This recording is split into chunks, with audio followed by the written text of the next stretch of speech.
उसके बिना भी सब कुछ होता है। समझ आ रहा है? ये बात अलग है कि ये पंचम काल है, हैं? और अभी की व्यवस्थाएं अभी की हैं, लेकिन तीर्थंकरों की व्यवस्थाओं को ध्यान में भी रख करके कम से कम इतना सोचने में तो आता है कि हे भगवान, आप धन्य हो, महान हो, जो इतने मौन के साथ में इतनी बड़ी बड़ी धर्म की प्रभावना कर रहे हो और आपको पता नहीं कि कितने लोगों को उससे लाभ मिल रहा है, लेकिन आपको किसी के प्रति कोई भी भाव नहीं।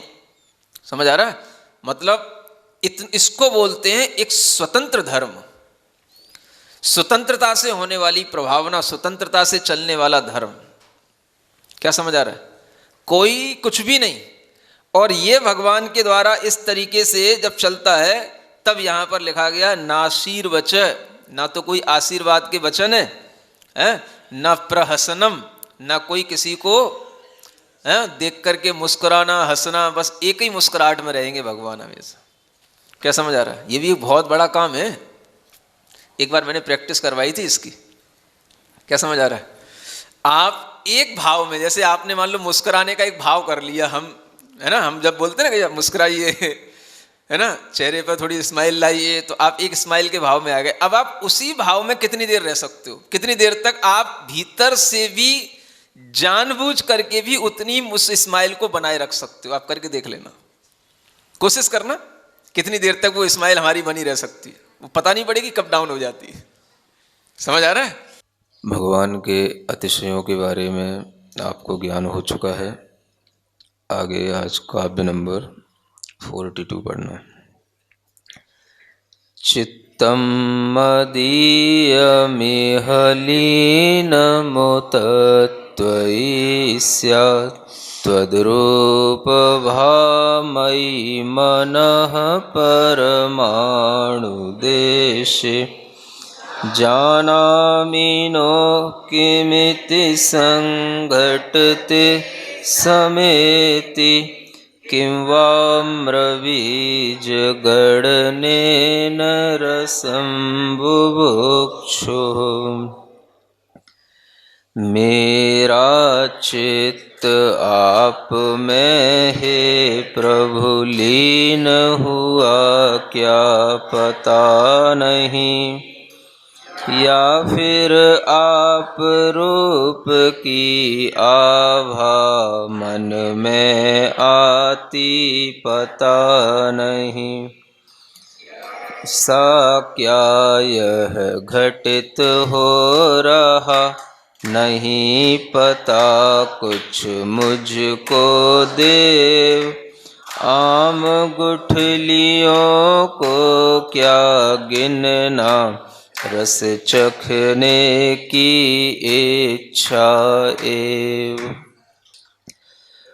तीर्थंकर महावीर भगवान की स्तुति में जब हम भगवान के अतिशयों को जान लेते हैं, भगवान के शरीर के बारे में भी जान लेते हैं, भगवान के गुणों के बारे में भी जान लेते हैं, तब हमारे अंदर एक भाव उत्पन्न होता है जिसे हम भक्ति का भाव कहते हैं।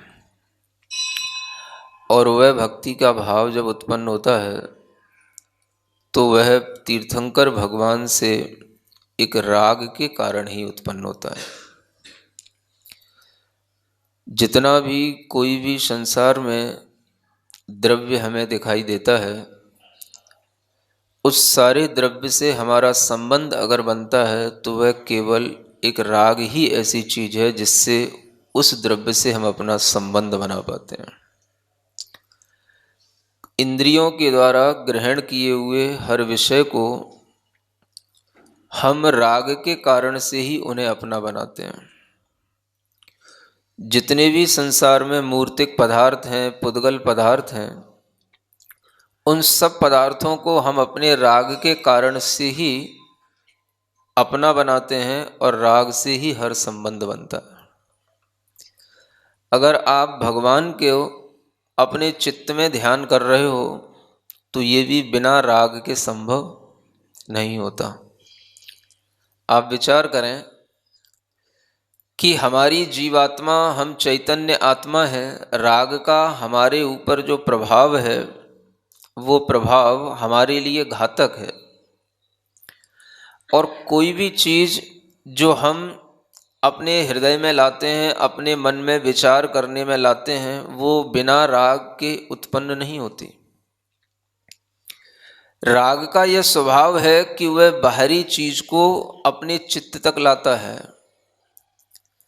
द्रव्य बाहर रहता है, लेकिन चित्त हमारा उस राग के कारण से उसे भीतर तक ले आता है। बहुत अच्छा एक ज्ञान पंचास्तिकाय में आचार्य कुंद देव देते हैं कि इंद्रियां तो केवल उतना ही ग्रहण करती हैं जितना इंद्रियों का विषय है, और इंद्रियों का विषय केवल मूर्त ही होता है, पुद्गल पदार्थ ही होता है। इसलिए इंद्रियों के द्वारा जो भी हम देखते हैं, सुनते हैं, ग्रहण करते हैं, वो सब मूर्तिक होता है। लेकिन उभयम चित्तम समासवदी, एक वहां गाथा में सूत्र वाक्य जैसा आता है, चित्त दोनों चीजों को अपने अंदर ले आता है। उभयम का मतलब मूर्त को भी ले आता है और अमूर्त को भी ले आता है। एक बहुत अच्छी ये विज्ञान है कि अगर आप केवल इंद्रियों का उपयोग करते हैं तो इंद्रियां केवल मूर्त पदार्थों को ही ग्रहण करती हैं, और अगर आप मन का उपयोग करते हैं तो मन मूर्त के साथ साथ अमूर्त पदार्थ को भी ग्रहण करता है। इंद्रियों से कभी भी आपको भगवान नहीं दिखाई देगा। इंद्रियों से आपको भगवान के भीतर क्या है, भगवान का स्वरूप क्या है, भगवान की वास्तविकता क्या है, ये इंद्रियों से नहीं ग्रहण करने में आएगी। ये किससे ग्रहण करनी पड़ेगी? ये चित्त से, मन से ग्रहण करनी पड़ेगी, क्योंकि ये इंद्रियों का विषय नहीं है। अभी तक जो आपको दिखाया जा रहा था वो इंद्रियों के माध्यम से दिखाया जा रहा था। आप देख सकते थे उन अतिशयों को, इंद्रियों के माध्यम से आप देख सकते थे। अब जब सब अतिशयों का कथानक पूर्ण हो गया तो अब यहाँ पर एक भाव आ रहा है कि हे भगवान, मेरा चित्त आप में लीन हो रहा है या आपके रूप की आभा मेरे चित्त में आ रही है।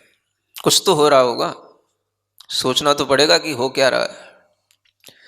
अगर आप ये विचार करोगे कि भगवान के रूप की आभा, भगवान का प्रकाश, भगवान की कोई भी स्मृति हमारे अंदर आ रही है तो ये अलग बात है, और आपका मन भगवान में जा रहा है, ये अलग बात है। दोनों बात अलग है कि नहीं? भगवान हमारे हृदय में आ रहे हैं या हम भगवान के पास में अपना मन ले जा रहे हैं? बात थोड़ी सी जैसी एक जैसी लगती है, लेकिन दोनों में अंतर होता है। जैसे आपने सुना हो कि आप अपने पुत्र के साथ चल रहे हो और आप उसकी उंगली पकड़ लेते हो, तो पुत्र ने आपकी उंगली पकड़ रखी कि आपने पुत्र की उंगली पकड़ रखी। समझ आ रहा है?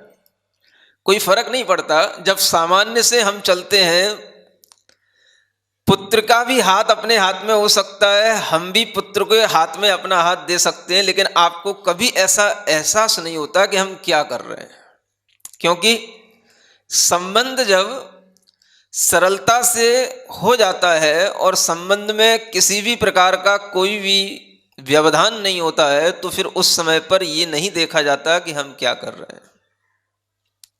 फिर भी आप कभी महसूस तो करते होंगे, जब आप अपने बेटे को पकड़ के चलते हो तो बेटा आपको पकड़ के चलता है कि आप बेटे को पकड़ के चलते हो? कभी महसूस नहीं किया कि मैं उसके हाथ को पकड़े हूं या वो मेरे हाथ को पकड़े है? चल तो दोनों ही रहे, लेकिन कोई ना कोई किसी ना किसी को तो पकड़े होता है।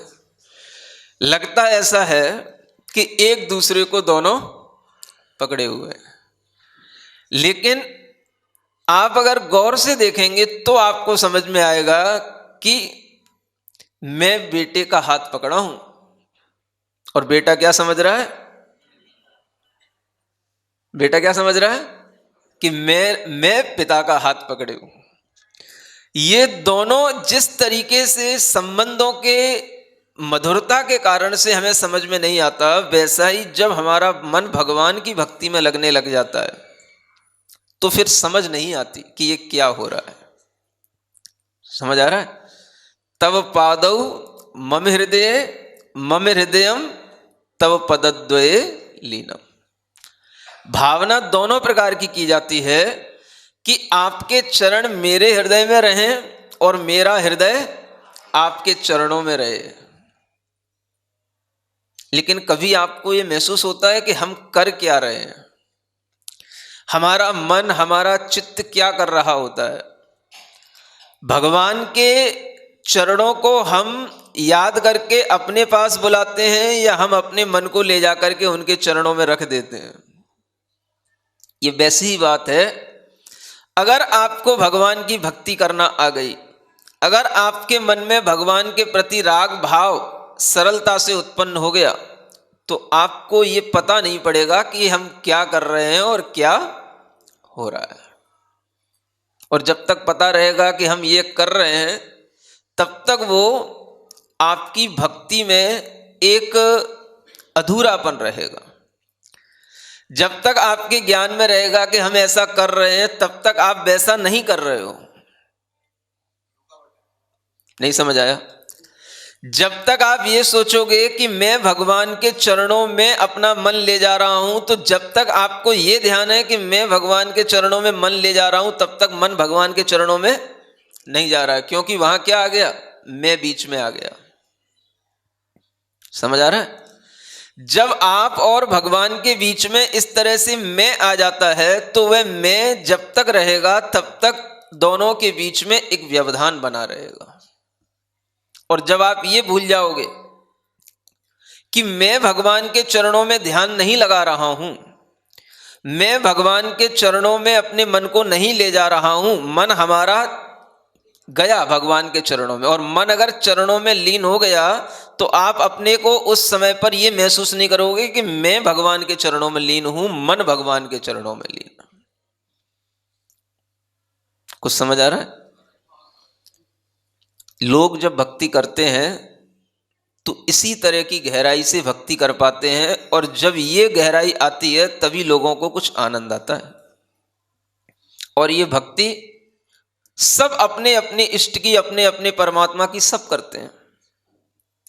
आपने सुना होगा, जब मैं था तब हरि नहीं, अब हरि है मैं नाई।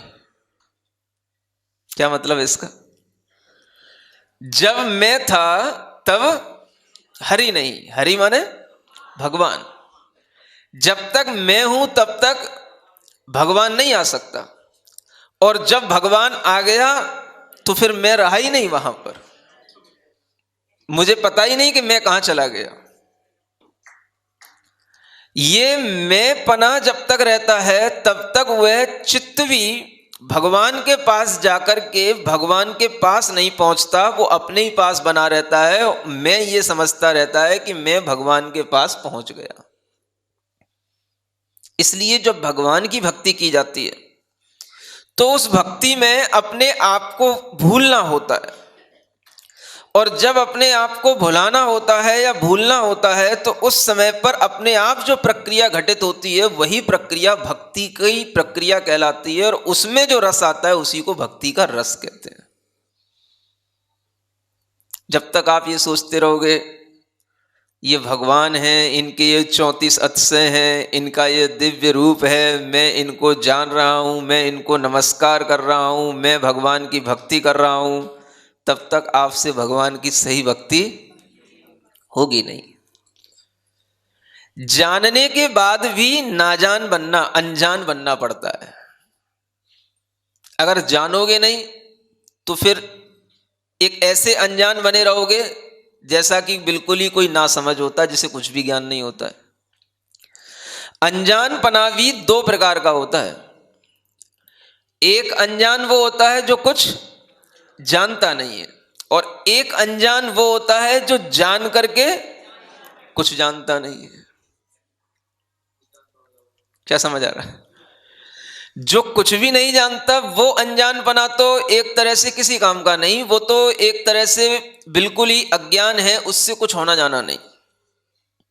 लेकिन जो जान करके फिर अनजान बनता है वो कुछ काम में आता है। क्या समझ आ रहा है? जान करके भी आप अगर उस चीज को अपने सामने भुला देते हो और जान करके भी आप उस चीज को अपने आप में ध्यान में नहीं लाते हो, वो जब स्थिति आ जाती है तो वो कहलाती है जान करके अनजानपने की स्थिति। और उसी स्थिति में एकत्व स्थापित होता है।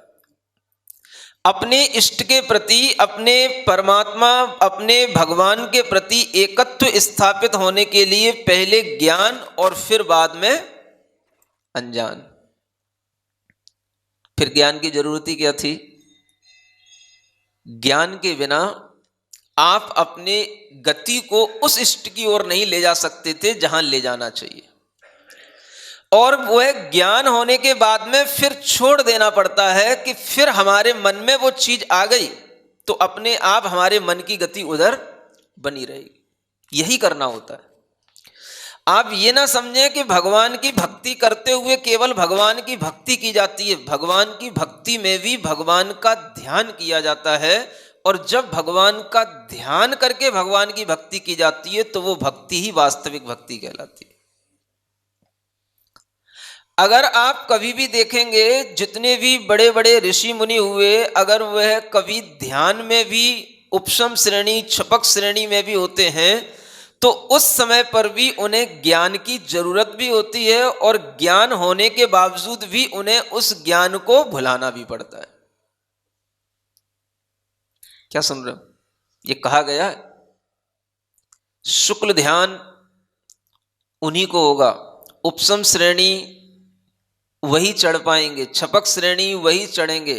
शुक्ले चाद्य पूर्व विदह, जो पूर्व का ज्ञान रखने वाले होंगे, मतलब 10 पूर्व 14 पूर्व के पाठी होंगे, इतना ज्ञान जिनके अंदर होगा वही शुक्ल ध्यान करने के अधिकारी होते हैं। तो ये ज्ञान का ध्यान में क्या उपयोग है, जो ध्यान करने से पहले ज्ञान की आवश्यकता है। और फिर कहा जाता है कि अगर ज्ञान जब तक आपका चलता रहेगा तब तक ध्यान होगा नहीं, और ध्यान से पहले ज्ञान भी आवश्यक है।